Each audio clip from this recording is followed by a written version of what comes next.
Welcome to Eat Blog Talk, where food bloggers come to get their fill of the latest tips, tricks, and insight into the world of food blogging. If you feel that hunger for information, we'll provide you with the tools you need to add value to your blog, and we'll also ensure you're taking care of yourself, because food blogging is a demanding job. Now, please welcome your host, Megan Porta. Food bloggers, hey, if you have not yet joined the new amazing Eat Blog Talk community, you have to go do it. You will find so much value inside, including connecting with other food bloggers in a much deeper way and having access to all kinds of exclusive value, such as bonus podcast episodes and mastermind groups and a resources and service providers directory, and so much more. Go to eatblogtalk.com for more information, and we cannot wait to see you inside. Okay, food bloggers, have you heard of Flowdesk, the new big email marketing rage? This is an amazing new option for managing your email subscriber list. It is super easy to use, and it comes with gorgeous, intuitive drag and drop templates. And Flowdesk does not charge based on number of subscribers, so your monthly rate will stay the same from month to month.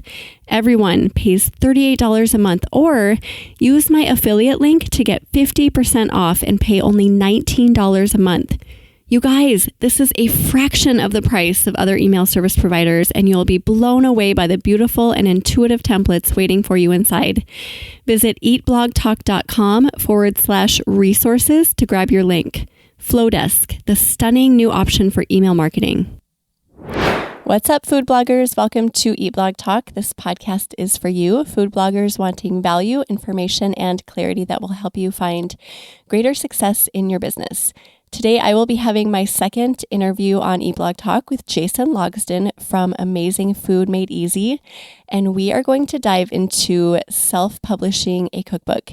Jason is a best-selling author, public speaker, and passionate home cook who loves to try new things, exploring everything from sous vide and whipping siphons to blowtorches, foams, spheres, and infusions. He has published 14 cookbooks, which have sold more than 50,000 copies. He runs AmazingFoodMadeEasy.com, one of the largest sous vide and modernist cooking websites, Makin' Bacon, a website dedicated to helping bloggers succeed, and he is the president of the International Sous Vide Association. He has been blogging for over a decade and making his living full-time as a food blogger for the last 6 years. Jason, I always love chatting with you, and I am ready to dive into self-publishing, but first, give us another fun fact about yourself. Coming on for the second time. I can't use my improv fun fact anymore. So much pressure. So I will say my fun fact is that one of the best things that ever happened in my life was getting busted in an undercover sting operation. What? Okay, explain. So back before I was a food blogger, I was doing computer programming, and I was working at ESPN. That's where I met my wife. It's been a passion of mine since I was really young, and it's something that kind of defined my career before I got into food blogging about a decade ago. And so all through high school, I knew I was going to do computer programming. I was really excited about it, took all the classes my high school offered. And then I went to college, and I just couldn't learn programming in the way that they taught it in college. And so I dropped out of computer programming, and I was like, I don't know what I'm going to do now. And I was exploring a few different things, but I had pretty much given up on computer programming. But in college, you need a job to, afford, important things like beer and going out to movies and stuff, the essentials. And so I finally found a job at a gas station and did like 2 weeks of training. And my first day after training, I was working the counter. It was rush hour. There's this big line of people, and everyone's looking angry and upset. And a kid walks up that to me looked old enough. I was, 20 at the time, or 19. So looked older than me at least. And I said, "Can I see your ID?" And he said, "Yep." And he flipped it up and like pulled it out. And I was like, "Great." And sold him his beer. I didn't look at the ID. I just glanced, and he pulled it out. So I figured he was legal. About 5 minutes later, he came back in with 2 cops. It was an undercover sting operation. And so they grilled me. The guy seemed very confused that I wasn't actually consciously selling it. Like the cops actually felt bad for me, that they knew that I was like, there's a long line. I didn't look. I was trying to make people happy. It's my second day. They're like, oh, this is not why we were doing this. But so needless to say, I got fired, and then I still needed, money. So the next day I was looking through the classifieds for the school paper, and there was a ad in there for a computer programming job that you didn't need a degree for. I was like, oh, maybe I'll try that. I ended up getting that job, which got me back into programming and web development, which led me across the country from Utah to Connecticut at ESPN and meeting my wife and getting into food blogging. And if I wouldn't have got fired there, I don't know if I ever would have got back into programming. Oh, that is such a cool story. So the moral of the story is thank goodness for that sting operation. And thank goodness you didn't look at the ID. Yep. Oh, that's my so lack cool. of commitment to my job paid off. I knew it would. It's not often that we can say that, right? So right. I was telling my parents all through high school I didn't need to pay attention, and they just didn't believe me, And now you can say, see, I told you. It actually hurts when you pay attention sometimes. Oh, thank you. That I don't know which one is more interesting, the improv or that. Probably this one, but I also liked your improv fun fact. And I've been thinking about that recently because I think I've been trying to work on the way that I talk, like just my speech and editing my interviews. I get annoyed by the likes so I thought about you the other day. I was like, I think Jason said that he's done improv. So once the world is a little more normal, I think I'm going to follow suit and try that out. Yeah, improv's great. It's the best thing that I've done for my professional life as I've moved into podcasting and public speaking, and even trying to get my brand out there, that it made me even more comfortable in one-on-one situations, whether that's networking at a conference or just having conversations with people. It really freed me up to be myself in a lot more situations. And then it pushed me in a lot of ways to get better at talking and be more comfortable with kind of being out there, which is important if you're trying to get your brand out there as well. Absolutely. I need all of that. So I'm going to follow suit and do that too eventually. Well, it's always fun talking to you. I feel like we have so much to talk about, but you're here for self-publishing today. And outside of this conversation, I've been picking your brain recently about this topic. And I also attended your webinar this week that you hosted along with Lori Rice, because this concept of self-publishing our content is something that I had never really considered before I met you, honestly. I mean, I knew it was possible and that was an available option, but I just never had considered it. I've dabbled in ebook creation like I think a lot of food bloggers have, and I've also traditionally published one cookbook, but I did not realize how fruitful and easy self-publishing could be for us, for food bloggers. So I would love it if you would just share all of your great information on this topic, because I know that other food bloggers are going to be surprised to hear how easy this is to actually do and how fruitful it can be. So Jason, would you start by giving us just kind of an overview of publishing? Yep. So regardless of how you're publishing, this is kind of how the overall process works. You first come up with your book idea, like the subject, who you're writing it for, and what it's going to cover.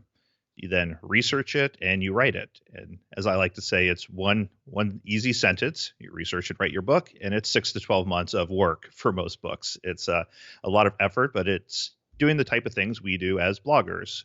It's writing recipes, writing content, figuring out what works best, photographing your recipes, and testing them.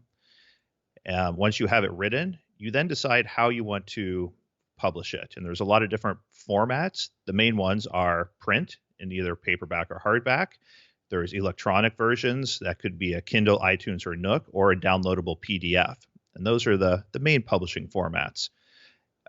You decide which ones of those you want to publish in, and then you design it specifically for each format.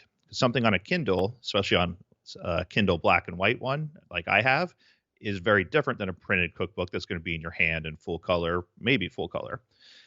Once you have it designed, then you send it to the printer, who prints it out. They start distributing it, normally on Amazon is the big one. And then if you're with a traditional publisher, often in Barnes & Noble or other bookstores. And then you market your book. And that's regardless of how you publish it, that's what happens. The big difference comes between traditional publishing and self-publishing. And with traditional publishing, the publisher that you go with will do the design, they'll do a lot of the editing work for you, and they'll do the printing and distribution. A lot of people think they do marketing, but they almost never ever do marketing anymore for cookbook authors. And the other thing that you end up having to do then is you have to, before you write your book, you have to convince an editor and often a literary agent that your book is worth writing. And that's something that I never like people telling me what I can't do. So one of the reasons I skipped it was like, I'm going to write this book. I think it's great. I don't care if a traditional publisher agrees with me or not. I'm going to do it. So they handle that process, and they take a large cut of your money for that, and they give you some of that money up front, which can be nice. But to me, I don't think it's a good trade-off, because the hardest part of publishing a book is writing the book. That's where all this blood and sweat and time and energy goes into. And these days, the publishing process itself is pretty easy to accomplish. And so I'm more than happy to kind of jump through the hoops to publish my book, since I've already written it and put the time in there. And that way I get full benefit of the profit of my book. I'm not splitting it with someone else. Yeah. I mean, you make it sound so easy talking through those steps, but really, I mean, like you said, the writing of it is the big part. And I wanted to ask you, this isn't something I asked you the other day. I wanted to, though. I mean, a lot of the content for food bloggers, we could potentially already have, right? I mean, we've got like hundreds probably of recipes on our site. So we could repurpose the content. And then when you say writing, are you talking about like writing an introduction and writing maybe something to go along with each recipe? How much writing do you do for your cookbooks? It's a great question and a great point there. And that's, if you go with a traditional printer normally, and I've been traditionally published as well, there's nothing wrong with it depending what your goals all are. So I don't want to come across like, if you're currently talking to a publisher, I don't want you to be like, well, Jason said that it's a dumb idea, so I'm not going to do it. Like, I know a lot of people have been traditionally published and very happy with it. I've done a few. It's a great way to go. But a lot of people understand that process a little bit more than the self-publishing. So if you go with a traditional publisher, you have to almost always come up with new content. So let's say you have 100 recipes in your book, you're going to have to come up with 100 recipes. For self-publishing, you can publish whatever you want that's out there that you own. And so my first few books were all recipes I had on my website already. One of my books was I put together a lead magnet that was an online email course people could take, and I repurposed all of that content and put that into one of my cookbooks. I've also written recipes specifically for my book, and then over the next 6 months, dribbled them out onto my website to keep my website going without having to spend time on that, because I have all this content, and at the same time I was promoting my book. So there is a lot of reuse you can do, and that's one of the things I talk about regardless of the topic, is that being able to reuse your content is a superpower. That if you can, take a podcast, and if Megan takes this podcast, that's one piece of content. If she can then break that up into social media, that's even more, pieces of content. If she can take out individual quotes or sections from this, that's more content, all from this one thing that she did. It's all reusing the content, repackaging it in different ways. And that's a great way to approach, especially your first one or two books, is what do you have that's out there? How can you put this together in a compelling package for your fans, and then publish it and get it out there? Repurposing is so beautiful, right? Because we put a lot of work into everything that we do, whether it's just one post. Yeah, it sounds very easy. I created one post, but within that one post, you've got all kinds of writing. You have amazing tips about the recipe. You have a recipe. You've got photographs. So repurposing our content, I think, is so smart. And traditionally publishing a cookbook, I think, correct me if I'm wrong, but I think most publishers like for everything to be new, right? And fresh, like not existing anywhere else. Yep. The majority of cookbook deals specify that it's new content that won't be used other places. I think there are a few exceptions. I remember when I was concepting for my cookbook, they told me if it's a topic that I really, really love, or that's, rings true with my niche, that I could maybe carry a few recipes over from my blog, but they were really kind of frowning on that. So most things do need to be new. But with self-publishing, the beauty of it is that you can do whatever you want. I loved what you said earlier about I don't like people telling me what I can and can't do. If I want to publish a book, I'm going to publish a book and here's what's going in it. And that is beautiful. Yes, we don't like being told, no, that's a bad idea. And you can go at your own pace. What are some other good points? You have a lot more like variety of what you can do as well. Like if you go to a publisher as a cookbook author, they're probably going to tell you, okay, we need to hit this market that has, let's call it 50,000 people that we know exist that are actively looking for cookbooks now. And it's going to be a bigger niche because they want to hit bigger audiences. As a author on your own, you can decide what you want to go after. One of our examples was we went after the whipping siphon market, which is a pretty minuscule market as far as markets go. But like our books didn't make much money for a publisher standpoint. They brought in probably $10,000 or $15,000 throughout the year, which a publisher doesn't care about. For me, a blogger, an extra $10,000 to $15,000 that year was nice. That's a nice bump to our income.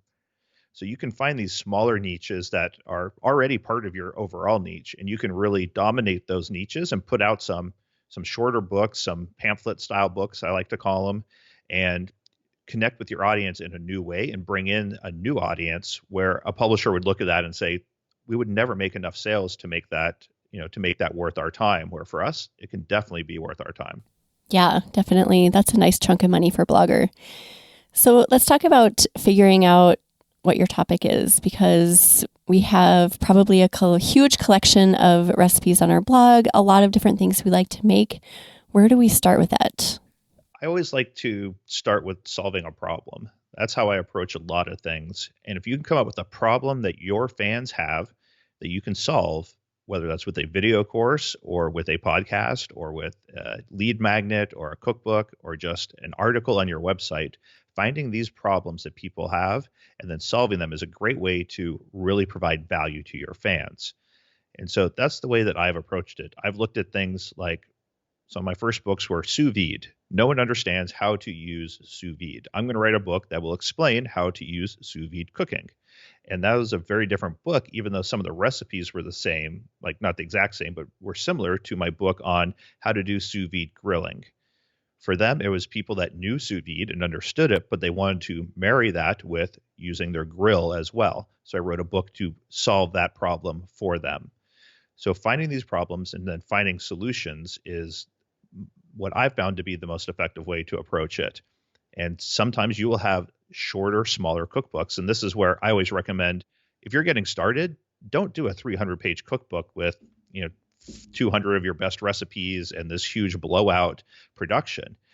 Do a book that's like 20 recipes, 30 recipes, solving a very small, specific problem, and looks good, and you're honest and upfront with your fans. You're not telling them it's a 300-page book, but put out a 100-page book and say like, hey, here is everything you need to know about using like metallic frosting on cookies. Like it can be a very small thing because you're going to go through this process, and there's a lot that goes into publishing. Like it is very possible to do, but it's like publishing a blog, that there is a lot of small steps that goes into putting out a blog. Each one on its own is pretty small and easy, but learning them all at once can be a little overwhelming.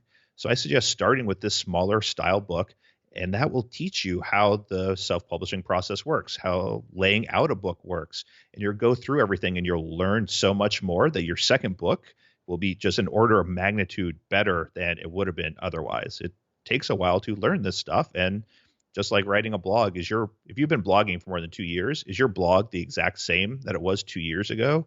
Your writing style and your photos and how you approach recipes, like you have changed and evolved, and the same thing will happen as you put out books. So hit those small books, and it also gets rid of that kind of like, this has to be perfect because it's my first book and it's my baby. Do a smaller one, get it out there. Like if you have enough content for an ebook, if it's more than probably 30 or 40 page ebook, you have enough content for a printed book. Because once you put in the front matter, like the index and the table of contents and the title page, and the back matter, like the author page and the index at the back and the acknowledgments, you're adding another 10 to 20 pages up on the top right there. and you now have a decent book that can solve some problems. I loved your suggestion when I was watching your webinar this week about starting small, because I tend to think big, like I'm going to go, this is going to be amazing, I'm going to go huge. It's kind of an experimentation process too. Like you can experiment with the subject if it's well received. And yeah, it's like a way to just learn about the process of self-publishing. So love that recommendation that you had. So kind of talk us through some logistics. So you determine your topic and you've decided that you want to self-publish. What are some other things that we need to think through, like types of cookbooks? I know this is something you touched on in your webinar. So we've got obviously like recipe style. You have more technical, like talking about processes and things like that. What are some other types of cookbooks that people could launch into? This goes into a lot of your question that I skipped over, I think, earlier about how much writing goes into a new cookbook. And that's part of it comes down to what type of cookbook. Like you said, when we think cookbook, we think these recipe-based cookbooks, like was it the New York Times cookbook that has like 2,000 recipes and there's 3 photos in the entire book, but there's a recipe for everything you would ever want under the sun. But there's also books. There's, I think it's the Hannah Swenson mystery series, that it's a fictional mystery series, like a normal mystery novel, but it takes place in a bake shop and they have recipes from the bake shop. So there might be 10 or 15 recipes in the entire book, and it's a mystery novel, basically. So in that case, there is a ton of writing, but it's still in the cookbook vein. And depending what your blog is, that could fit into your style. There's more technique-based that I've done, like my whipping siphon book, and some of my earlier sous vide books were much more about, here is a guide to how you use this device or how you make this type of food. And then there's recipes to help reinforce the points that I'm making about the technique. But it's not someone that knows the technique isn't going to necessarily love the recipes, because they're not these expansive kind of pushing the boundaries. They're trying to show you that when I say this is how you cook a chicken breast, this is the simplest way to cook a chicken breast in this recipe, because I'm highlighting what I just talked about. So taking these different styles of cookbooks, you can really do what works for your writing style, what you enjoy doing. We've all talked to bloggers who love writing recipes. You should probably do a recipe style book that's recipe heavy. We've all talked to bloggers who really don't like writing recipes, but they enjoy exploring different types of food. Well, maybe you can dive into a few different ingredients and talk about the history of them. There's a book that I like that I think it's like the eight foods of the world, and it was a look at 8 historic foods, and they provided historic recipes around those foods from looking back at like salted cod, when that was helping, run the economy of the world, and some salted cod recipes. So you can explore these different types of cookbooks for what kind of meets your style. I mean, we're talking food, and there's so much to explore in the realm of food, right? I mean, styles of cooking, methods, meal prep, food from around the world. There's so much to dive into. I think probably most food bloggers listening would align with that recipe style cookbook, but you never know. There are plenty of food bloggers like yourself, Jason, that do more, just explaining methods, and you get into sous vide and explaining how to do that. And I'm sure that is very word heavy, very writing intensive, whereas maybe just a recipe book about holiday dishes wouldn't necessarily be. So if you do the recipe style, you do still need to write an intro, I don't know. I don't even know what else. Right? Probably an intro to each chapter, an introduction to the book. I mean, all of those things still need to be done. So if you're self-publishing, you're in charge. You can do whatever you want. My easiest, or not my easiest book, my book with the least amount of introductory material had a 2-page introduction to the technique to kind of lay out, here's what the recipes are. And then it had 1 paragraph maximum for each of my recipes. There was 200 recipes, a paragraph head note, and that was it. And about 1 to 2 pages introduction. Everything else was just recipes. And I've done books that are 90% text. So it really comes down to what you're trying to accomplish and what your style is. And this is where, especially initially, you're saying, what are next steps? Look at what you have out there already. That's your first step. What have you written? What recipes do you have? And if you have a blog that is very recipe heavy and you're one of the people that hates that you have to, you know, write a big intro to the recipe because you just want to provide recipes to your fans, I think you know what type of cookbook you want to write. It's not going to be this narrative story based cookbook, which on the other hand, if you are the type of person that writes huge novels going into your recipes because that's not because you have to do it for SEO purposes, but because you love sharing the background of recipes, then awesome. That's probably the type of cookbook that you should do, because this isn't a one or the other. These can kind of blend together. So instead of a one paragraph head note and a recipe taking up one page, maybe each one of your recipes is 3 pages. And the first 2 pages are normally a story with some more photos around it and explaining, like, well, this is my mom's casserole recipe, and here's where it comes from, and here's the memories I have associated with it. And in a book like that, you need less recipes because you're providing more content for each one. Again, another beautiful thing about self-publishing is that you're in charge. You can do whatever you want. Nobody's telling you what to do. So if you want to write less, then write less and put it out there and see what happens. If you love writing narratives, then do that and see what happens there. But you are in charge. You're the boss. So what aligns with your style, and go from there. Yeah, and I would definitely say look a lot at how you write and what your fans are relating to. And that should be the type of book that you put out, you know. Don't push yourself into one of these categories because that's quote unquote the right way to do it. You have a style that's attracting fans. Make sure your book stays aligned with that style, because they're going to be the ones buying it. And if they are used to these terse recipes that are just, you know, all about the recipe and the technique in the recipe, and then you put out a cookbook that's all this narrative and all these stories about it, your fans are going to go, what the heck is this? This isn't what I bought it for. I wanted just recipes. We figure out what we're writing about. We write it in our own format, however we think would align best with what we're trying to accomplish. So how do we actually get the book printed? So I'll take one step back real quick, and because people always ask, well, what do I write it in? If I want to publish, how do I write it? What tools do I use? And my answer is always, what is easiest for you to write in? Because I always try to separate the writing from the design stages. And in the webinar that I hosted with Lori, she's a professional photographer and talks a lot about having your photography plan. And I think that makes sense to kind of know what your end look and feel might be as you go into taking photos, because are they horizontal, or are they landscape, or portrait? There's a lot of things that you need to keep in mind from a photography standpoint. But from the writing standpoint, you can write your book in anything that is easy to write in. I wrote most of mine in Pages for my MacBook or Microsoft Word. I now write in Google Docs, which has almost no formatting capabilities, but it's easier for collaboration. Like we were talking about, if this is your first book and you have all your recipes in WordPress, great. You can write all your text pretty much in WordPress if that's easiest for you and you know it. But stop trying to use these fancy tools that take more time to learn the tool and you aren't writing because you're trying to figure out the tool.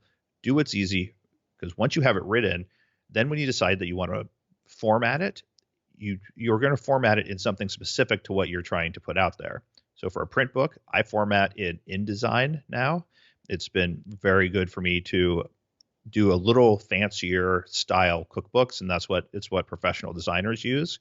But I laid out my first ones in Pages and Word. I've done cookbooks in both of those, and for shorter ones, I know a few people have used Canva before, that they know Canva very well, and so they went with that.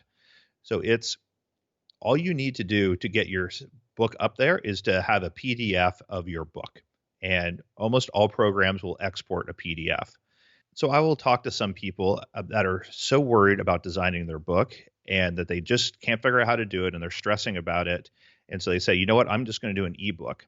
And they'll send me a copy of their ebook a month later, and it's this beautifully designed ebook, which is normally in PDF format. And I'm like, why did you think that you couldn't design a print book, but you designed an ebook, which often is fancier than a print book? Like, you could take what you did and just use that as your PDF. It would be slightly modified, but those same skills that allow you to create an ebook, you can use for a print book. My original 2 or 3 books were very, very simply designed, and my fans loved them. They didn't care. They weren't buying my stuff for brilliant, bold colors and my great design decisions, they were buying my books because I had really good recipes that they were looking for. So if you can do an ebook, you can also lay out a print book. It's not it's not that much different from it. See, I think that's where people get hung up. They think that self-publishing is so complicated, and there's like this element that we believe should make it just super complicated when it's really not. And just having a PDF file is enough. That's all you need to do to turn into your print-on-demand company, right? Yep. It's all you need. And there's templates out there that you can actually purchase to kind of give you that jump start and that baseline. And I have the Self-Publishing 101 course launches at the end of October, and that has the Jumpstart program there, has templates that you can download for InDesign and Word, and it gives you kind of that base look and feel. So you're like, okay, this looks like a cookbook, and now I can tweak it in the directions that I want to go. But I always say, especially for your first book, start simple, because it's easier to accomplish something that's simple. And when you do that, it looks professional.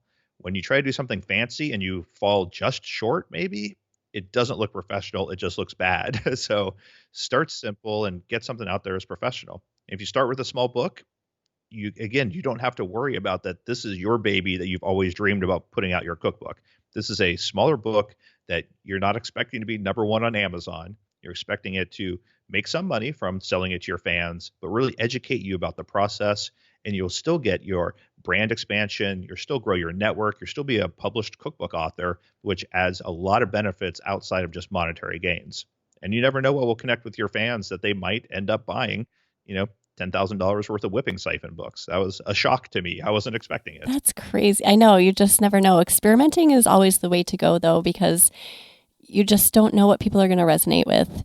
Do you have recommendations for page sizes for books? Like, what size page is good? What do you recommend? People go back and forth. The way that I approached it, there was two components. One, I looked at the books on my cookbook shelf, and I was like, what size do I like? And that fits nice into shelves? And then what would look good with the length of my cookbook? So if you're doing one of the shorter pamphlet style books, I have a lot of books that are 50 to 100 pages. And the ones that are smaller, maybe 8x8 or 6x6, look a lot better at that size than the ones that are 8x10, because they just look kind of like magazines. For 150 to 300 pages, you can do the larger size, and a lot of times that looks better. I do 8x10 or 9.5x10 for most of mine. And that's just a generally standard cookbook size. So I picked it and went with it. And that's because I went with the larger size. And that's because one of the considerations is print on demand, you pay by the page. So the length of your book matters as far as your profit goes. So I went with a larger size, so my recipes could be on 1 or 2 pages instead of 2 to 3 pages. It would save me money in the long run, so I would make more of a profit while having the exact same content for my fans. I kind of glossed over what you said earlier, so I'm just going to reiterate. So as far as laying out your cookbook, you need to just find an application or a software that works for you. Maybe you know InDesign really well. I love InDesign and I use that as well, but Canva might be a really good place to start if you're just starting out and have a small cookbook.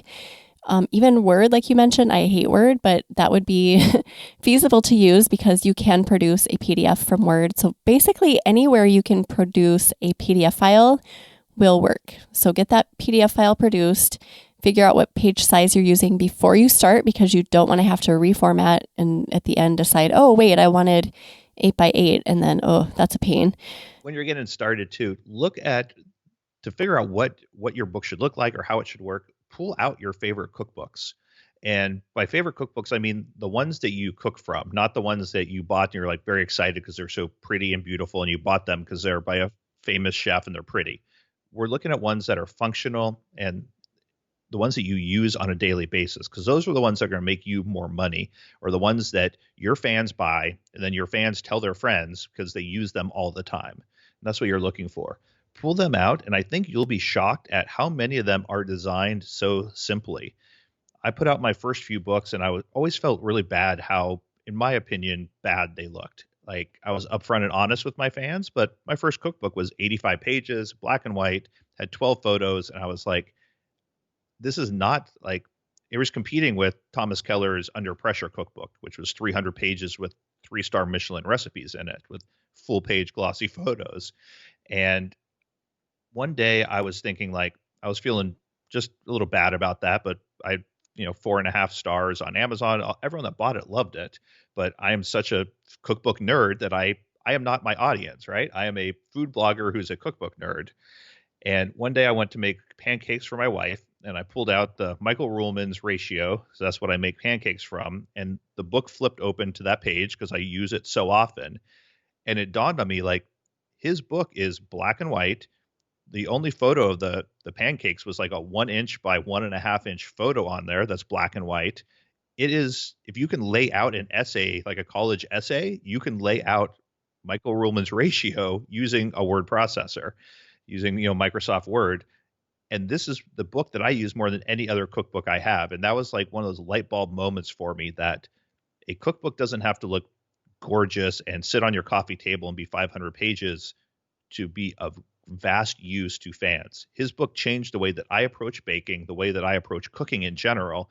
And it's black and white, and he doesn't take photos in it. Like, that was just eye-opening for me. What is functional for you? That's kind of what you're looking for. Go through your archives of cookbooks, and most of us do have a huge collection of cookbooks, myself included. So sort through them and see what works for you. And like Jason said, you don't necessarily have to have the full page, beautiful, full color photographs. Not everyone's going to resonate with that. But I loved your aha moment, just like, wait a second, this works for me. So this can work. You don't have to go crazy your first cookbook. Starting small is really great. I kind of like that your first cookbook was totally black and white. You had very few photos and recipes, and you built it from there instead of backwards, like, oh, I put 200 recipes in my book and it was full color and it cost me so much money. You did the exact opposite, which I think is the smart route to go. I think our ego gets in the way a lot when we look at this, because we want our thing to be perfect, and our readers a lot of times don't care. And what was simple for me can be different than what's simple for you. So someone listening, maybe simple for you is, instead of having fancily designed, recipe pages, that you decided that simple for you is having a nicely formatted recipe next to a full page glossy photo. And that is simple for you. You're not doing multiple photos. You're not doing, color elements, like bug elements that are going throughout the book, or hanging indents, like all these advanced techniques. But simple for you might be a full color cookbook that has a full page recipe, a photo for each recipe you have. And that is your definition of simple. And it's not this over-designed thing that you could do, that you would prefer to do, but you keep it as simple as you can, but it's still going to be professional and easy to put together, something like that, compared to trying to do all these other, even more advanced elements in it. So it doesn't have to be a black and white thing with no photos. You can put out some really good, beautiful cookbooks through self-publishing these days. So you touched on print on demand just a little bit, and you mentioned that when you go this route, you pay by the page. So do you also pay for paperback versus hardcover? Yep. Paperback and hardcover are different prices. The hardcover is about $5 to $6 of printing costs. And that means that for an average cookbook, your royalty goes from probably about $6.50 to $7 down to $1 to $1.50. And this is where you need to know the purpose of publishing your book, and you need to know what you're doing for your readers and what you're doing for your ego. A lot of us want a hardback cookbook because that's what we want and that's what we should have. But if our readers don't care, and if you're trying to make money for it, will having a hardcover sell 4 times as many books as having a paperback? In most cases, the answer is no. So if you're trying to make money from this or get your cookbook into people's hands, realize that to make the exact same amount of money with the exact same content, you're going to have to sell 4 times as many if you use a hardcover. And color and black and white, color is a lot more expensive than black and white, in my opinion. Depending on your niche and your fans, doing a color book and giving up, having to sell 3 times as many copies to make the exact same amount of money can be worth it in many niches if You're known for your photography. Your fans are expecting your photos. They're expecting full color. So you should do that. And giving up the profit there will pay off in the long run. For other people, it definitely might not. I'm working with someone that's putting out a book and it's going to be black and white. And I think that's the right decision for them because his photography skills is not the focus of his cookbook or what he offers his fans. So it doesn't really matter. So him going full color for mediocre photos isn't great, and his readers don't care at all. So if you are known for having just mouth-watering, delicious hero shots, then maybe you should lean more toward the color versus black and white. And then maybe go paperback to save a little bit of money. What is the cost difference between color and black and white? I'm just curious. I forget off the top, but I think it's the average royalty for a black and white would probably be about $10.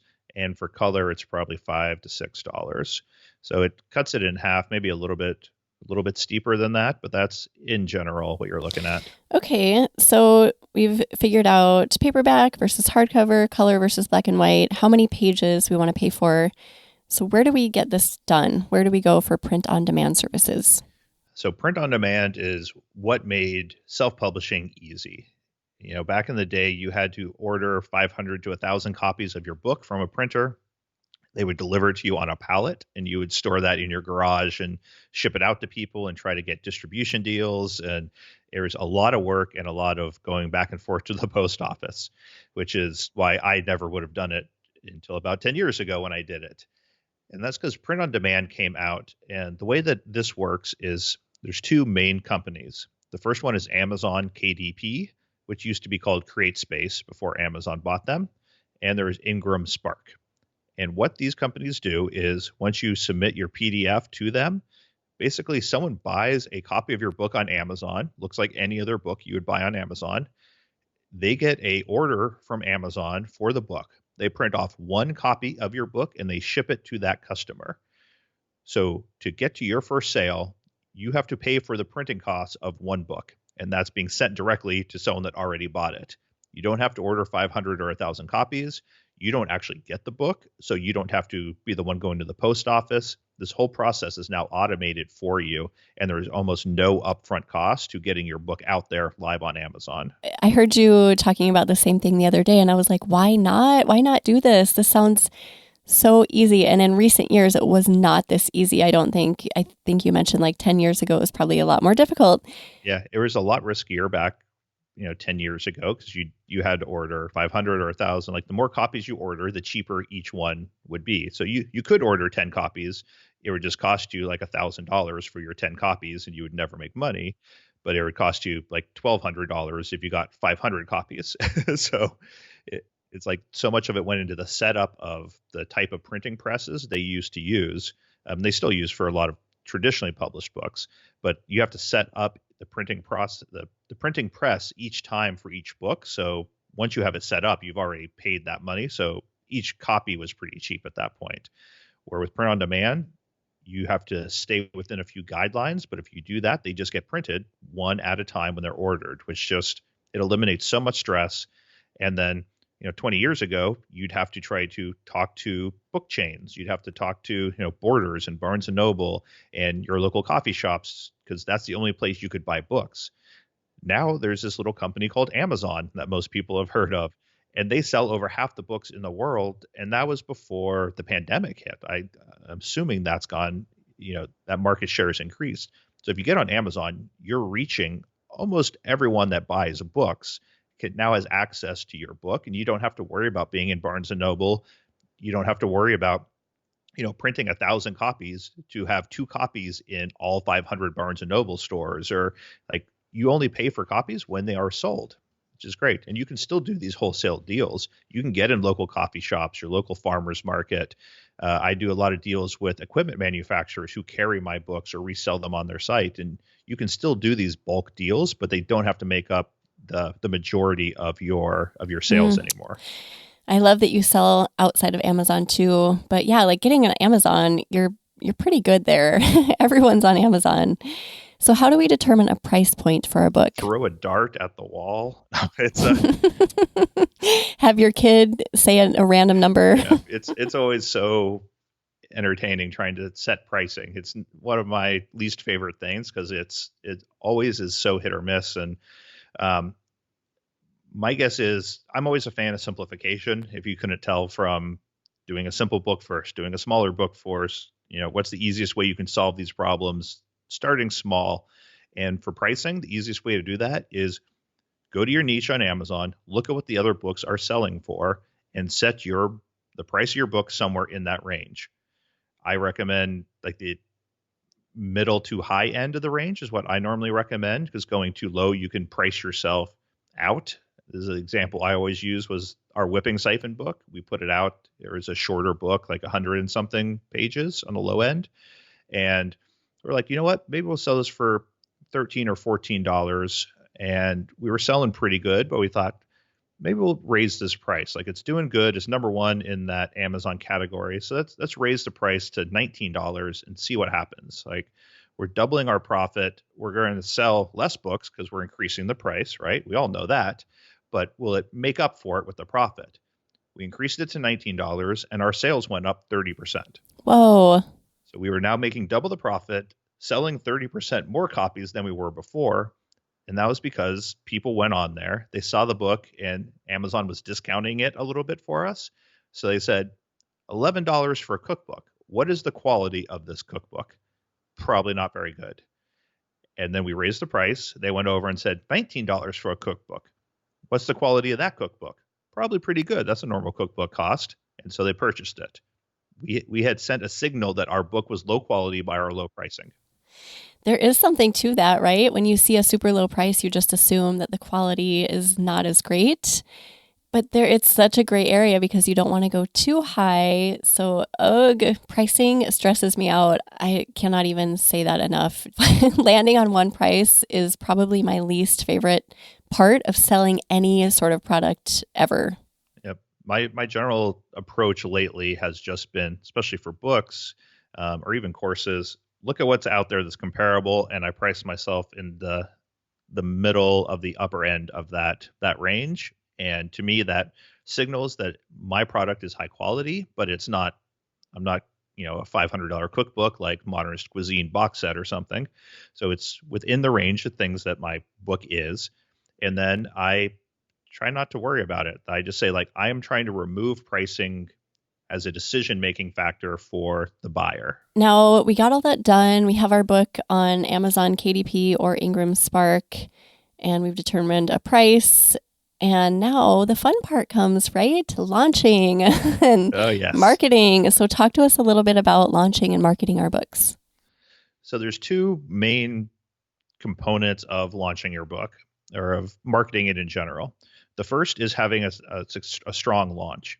I'm not necessarily a proponent of these huge launch events for courses and for ebooks and all these things that a lot of people do talk about, and that's because it stresses me out a lot. So I tend not to do those.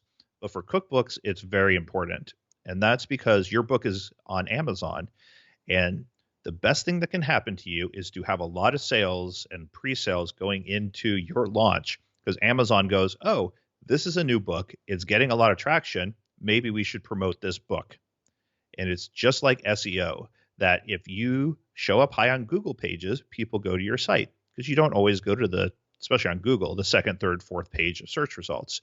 If you show up when someone types in whatever your niche is on Amazon, people are going to look at your book. They're going to see it a lot more often. They are willing to go deeper on Amazon search, but having those sales increases your sales rank, makes Amazon notice you, and then you start showing up higher and higher, which means more people notice you, more people buy your book, and it's self-perpetuating. So having that initial launch, which the two big keys to that are, hopefully you have a mailing list. Even if you don't send newsletters, you have a list of emails that you can contact people with, and your social media accounts to hammer them in a very nice, respectful way about your upcoming book, sharing stuff with them. Like you need to talk about it a lot. And there's ways that you can do that isn't like, I have my book coming up, get ready to buy it. You could say like, hey, here's my new cover design. What do you think? Like your fans are going to be like, oh, geez, I can't believe you're trying to sell me by showing me the neat cover you're excited about. Like it's conversational. People enjoy it, but you're priming them that this is coming out, you're building excitement. And then the other aspect is to have people ready to put in Amazon reviews. Because just like underpricing your book, how many products on Amazon have you bought that have 0 reviews? And if you have, you've probably thought long and hard about whether you want to buy this because there's 0 reviews. If there's 5 reviews, you probably didn't think twice about it. But if there's 0 reviews, you say, has anyone ever bought this? Like, why has no one ever looked at it? So you want to prime it that when you launch, the day of your launch, before you send out your first newsletter and social media blasts, you want to go to your fans you've already primed throughout the last 2 weeks and you specifically talked to about doing a review, have them go on and put on honest reviews from their experience with seeing like an electronic version of your book or a print version that you sent ahead of time. Get them in there with some honest reviews. So when people show up, they say, oh, yeah, there's 5 reviews. It's launch day. I wasn't expecting 300 reviews, but there's 5 people that have looked at this book, think that it's good, and left you a good review. I think that makes people feel important too, right? Like, hey, I'm trusting you to look at my book and to give honest feedback. I think they're like, ooh, that's so cool. Yeah, for sure, I'll do that. And you mentioned showing book covers, and one of the ideas I haven't actually done this yet because I haven't self-published a book yet, but I was thinking about creating a handful of different covers and then asking my audience, my email list, to vote and say which one they liked. That allows them to have a hand in the process, like they feel like they're involved. So I thought that was a really fun idea, and you could do that in so many ways. Get it out to people instead of just, like you said, saying, hey, buy my book, it's coming soon, because that's annoying. I've been on lists like that before, and I've actually done that before to my poor audience, where I've been like, I have this product coming out, get ready, get your checkbooks ready. It's so annoying. There are so many more ways to do that. I love that idea of talking about covers. Presenting those things to your fans. Jenny Melrose talks about that she did her photo shoot and she posted like her 4 favorite photos and said, hey, which one of these do you want to see on the cover of my book? And let the people vote for those. And you're involving people, and you can, as a self-publisher, you can share any of your content. So throughout this entire process, if it's a 6 to 12 month process and you are creating some new recipes for it, post about it. Like, your fans are curious if you take a picture with your cell phone of your photography setup and say, hey, here's the green bean casserole I'm working on for my cookbook that's coming out later this year. Thought you might want to see some of the process of what goes into a cookbook shoot. Or here's a little piece of content that I just wrote that's going in. What do you think about this topic? Do you have any questions I need to fill in on my upcoming book? You're not pitching anything. You're just including your audience in this journey. And if there's anything that your fans want, it's learning more about what you are up to. People love behind the scenes too. Anything that I ever post on either side of my business about behind the scenes, people respond to that. They're like, ooh, this is so cool. I love seeing how you set up your videos or whatever it is. I think that's kind of a way to include people as well. We always talk about authenticity, right? And where's that line of, well, I don't want to talk about like my kids or whatever. Like, there's a way to be authentic and show your personal life, but it's still all work related, and it's still very much like in a safe space, regardless of what your kind of social, fears are, how much you want to share. It is very easy to just share these types of things and really draw your audience in. And with traditional cookbook publishing, it's really hard to do that because there are so many rules and guidelines that you have to adhere to. Like, you're not supposed to share recipes beforehand unless it's approved. I think I got approved to share one when I was going through the process of making my cookbook. And I just felt like that was a bummer. Like, I want to share more, but you have to hold everything really close. But with self-publishing, you are the boss. You can do whatever you want. You can share whatever you want. So I think that's part of the beauty too. I did a lot of free previews for my content. So I would export, it's already designed for the print book, right? I would export it as a PDF, my chapter on meat, and it'd be like 40 pages. And I'd say, hey, here's my chapter on meat, to my mailing list. If you want to check it out and get a feel for the book, here's an electronic version of it that you can look at for free. And if they like that, they're more likely to buy the book when it comes out in a few weeks, but you're not pushing anything on them. You're sharing all this great content and you're adding a ton of value. Even if they don't buy the book, like, you basically just gave them a free 40-page lead magnet, for nothing, and they're going to be excited and they might buy your next book that comes out. So I have to ask you, I read in your bio that you have published 14 cookbooks, which is so awesome. Have you done that in 10 years, over the span of 10 years, or how long? Yeah, about 8 years. 8 years. Okay. And you've sold more than 50,000 copies, Jason. That's insane. I know I read that bio in our previous interview, but I did not retain that. That's a lot of books, 50,000. So I want to know, which one or two are your most popular, and why do you think they're the most popular? So I got lucky, and a lot of people that I know that have had bestsellers like I have consider it luck. If you go through a traditional publisher and you're a established author, there's things that you can do to one of my favorite authors, John Scalzi, and he is almost always a New York Times bestseller, and they have this whole process set up, and his fans and all these things. For a self-publisher, it's really hard to get a individual book to go off. And even for traditional publishers, 99.9% of the ones they publish don't do this. So one of my books, which was Modernist Cooking Made Easy Sous Vide, it was about my 5th book, I think. That one there was just the perfect moment of sous vide was starting to take off. My audience was primed, and I had a track record of all my previous books that people liked. So I launched the book. I sold about 200 to 300 copies in the first week, which put me at the top of sous vide on the search results on Amazon. And then it was right as sous vide was blowing up. And what that did was people were going on there and buying like Anova's. A lot of people have heard of Anova's brand. When you went there, it said people that buy this also buy this cookbook. I was listed on Anova and Gourmia. And if you went that's so cool. Yeah, like it was everywhere. And so it became a top 10 cookbook on Amazon. Whoa. It sold, probably about 40,000 of those copies are probably from that book. Oh my gosh. It doubled our revenue in 1 year when it came out, just because it was selling thousands and thousands of dollars a month of cookbooks, which is great. And some of my, my worst ones sold, $500 a month worth of books, or $200 after the launch, and it's still $1,000 coming in. And absolutely. I mean, that's not peanuts. That's great. And that's what I talk about is like, it's hard to have a book like that. And if you're publishing your book to make, $200,000 next year, you're probably going to be disappointed. But if you view this as one more building block in your revenue, one more thing that you can do to get out there to keep bringing in income.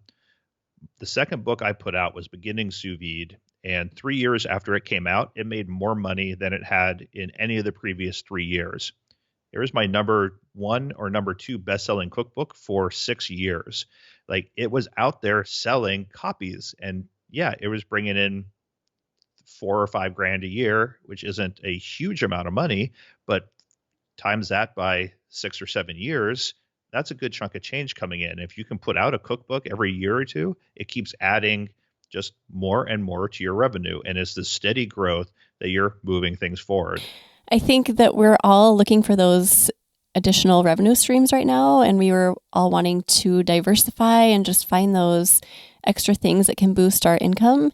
And looking at it as a immediate huge moneymaker is probably not the best way to approach this. Food blogging is a long game, and so is this, I think. And the thing I always talk about too is that it's really hard to build your traffic, right? We all know this, that if you want to double your income and you're on ads, you have to double your traffic to get twice as much ad income.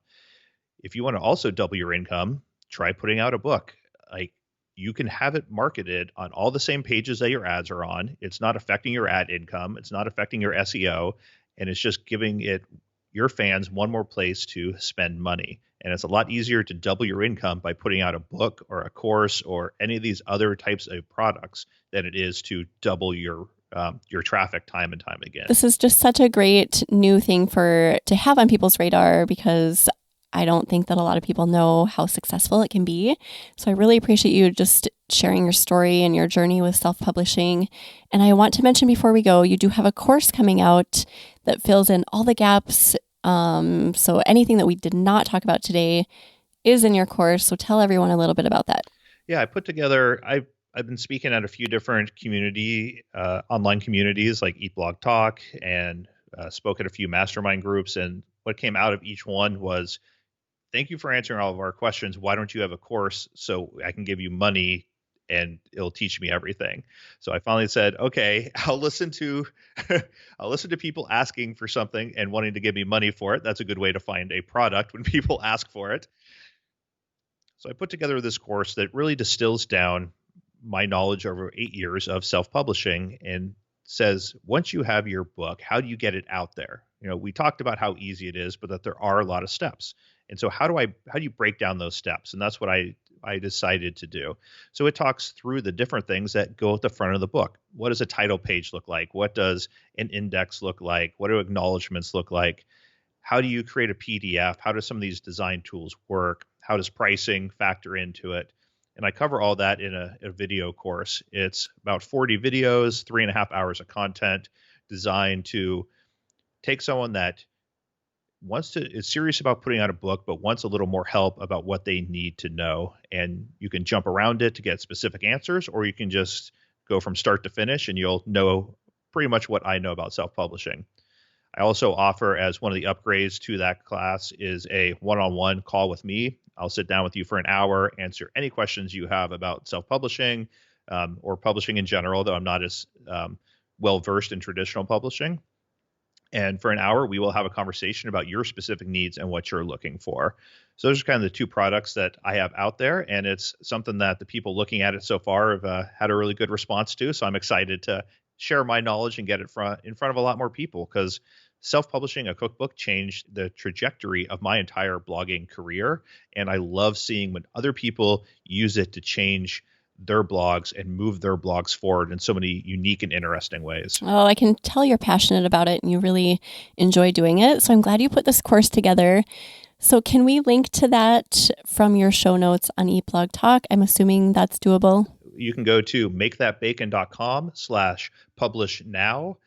And if you use the promo code EatBlogTalk, I'll give you 20% off of any of the packages. Ooh, that is a great deal. Take him up on that. Jason is super fun to work with. I've been collaborating with him on work projects here and there, and he's full of great ideas and information. So definitely take him up on that. This episode that we're doing right now is no exception. This was packed with information. Jason, thank you so much for sharing all of this. I really appreciate it. I appreciate you having me come on. I always have a great time talking to you and being on your podcast. Yeah, well, thanks again. And I will let you go about your day. But before we go, why don't you tell everyone where they can find you online? You can find me at makethatbacon.com. That's all my information for food bloggers, helping you look at different ways you can expand your revenue. If you want to learn more about sous vide or modernist cooking, you can go to amazingfoodmadeeasy.com or theisva.org for the International Sous Vide Association.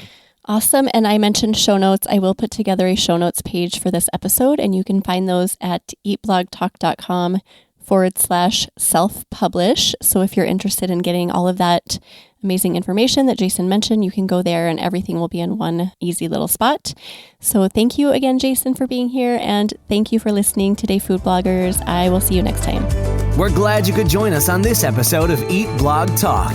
For more resources based on today's discussion, as well as show notes and an opportunity to be on a future episode of the show, be sure to head to eatblogtalk.com. If you feel that hunger for information, we'll be here to feed you on Eat Blog Talk.